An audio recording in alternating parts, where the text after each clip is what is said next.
少年よ神話になれ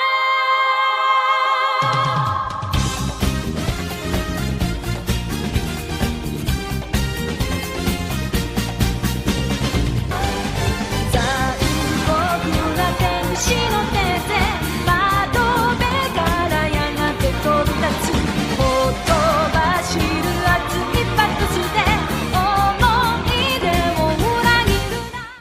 Hello and welcome to another episode of Japanese Anime Mania, or JAM. I started watching anime when I was really young. My mom introduced me to anime by means of Gundam, which I really enjoyed, but I didn't know much else about it. Sure, I watched Ghibli films when I was younger, but I didn't delve into it until I was about maybe 10 years old. How that happened was that I went to my local library and I saw VHS tapes. VHS tape. Wow, that really dates me really bad. Anyway, so I saw some VHS tapes of a show called Neon Genesis Evangelion. I didn't know what to expect. You know, being 10 years old, I was like, okay, let's watch the show. Maybe it's okay. So I rented out the first tapes, and I loved the show. I fell in love with it. And that's what got me more into anime, and that's what really started my obsession with it. So, whenever I got older, I got the chance to quickly buy it as soon as I could.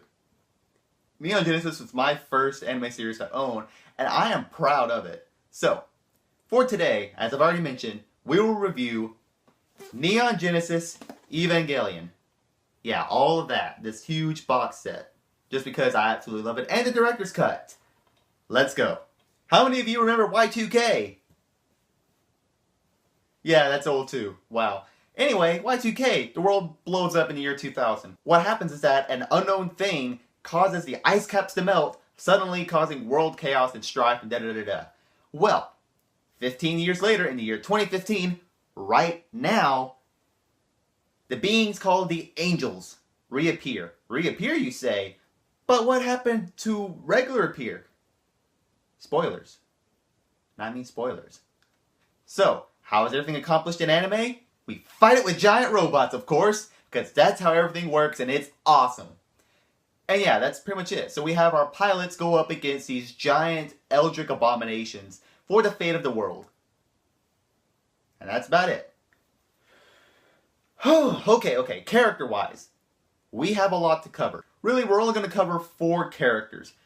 Our first character is our main character, unfortunately, Shinji Ikari.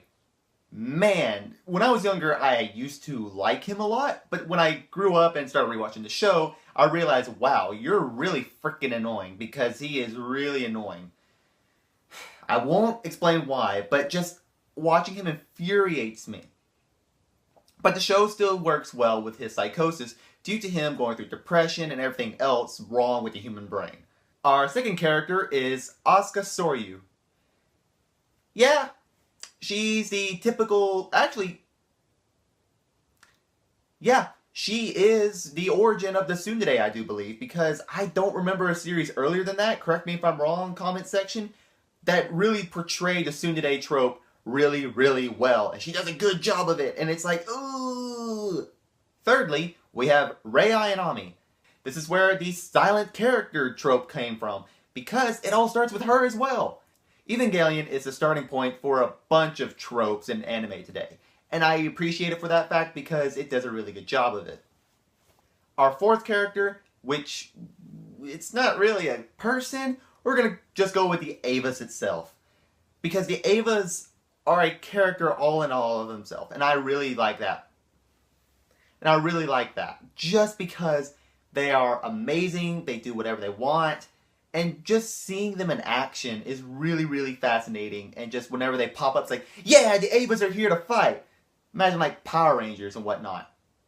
Man, I'm really dating myself. Animation and sound-wise. It's 90s, so the animation is not that crystal cut and clear. It's kind of on the edge of, it's not that great, it's not that good, it's in the middle. For some sequences later on in episodes 25 and 26, you will notice a decrease in animation just because of the company going through some problems and all that great stuff. I won't get into any details, But you will definitely be able to tell that episodes 25 and 26 of this series is just like, what is going on? I don't even know.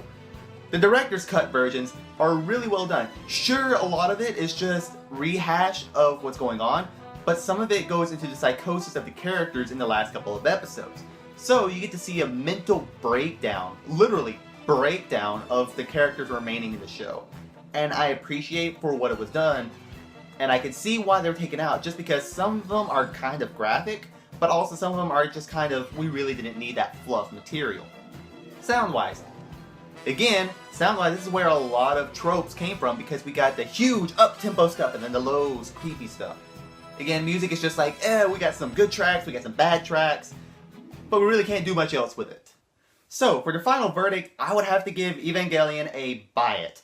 Yes, I'm speaking from nostalgic purposes, but I will say that the show is very well done for what it does, as well as it is the starting point for a lot of anime tropes. So when you watch this show, you'll recognize a bunch of stuff that's in modern anime of today. And again, it does a really good job.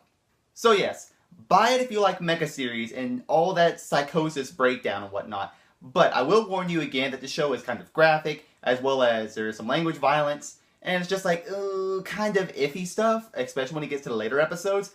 But other than that, it is a good show to buy. Funimation will be releasing a Blu-ray disc set here in the near future, so I might have to also get that, because granted, that is a nice box set. I would really appreciate getting the Blu-ray and seeing all this in awe for the first time again. Neon Genesis Evangelion is licensed by Funimation and is streamable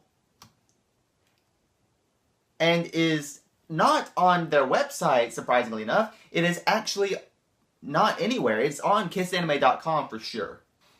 For alternate recommendations, I would have to point to you Fooly Cooly. I already reviewed that show, so if you want to see the review of that, just go to the playlist and it's right there. I'm not going to really say much else about it because I've already given my 2 cents about it. Fooly Cooly is licensed by Funimation and is streamable on their website. For an alternate recommendation, I would say The Big O. Why The Big O? Just because we're set in a post-apocalyptic, dreary, robotic fighting kind of show. I really can't go much else into it because it's kind of hard to explain, but there you go. The Big O is licensed by Sentai Filmworks and is streamable on kissanime.com. Thank you so much for watching, everyone, and have a good one.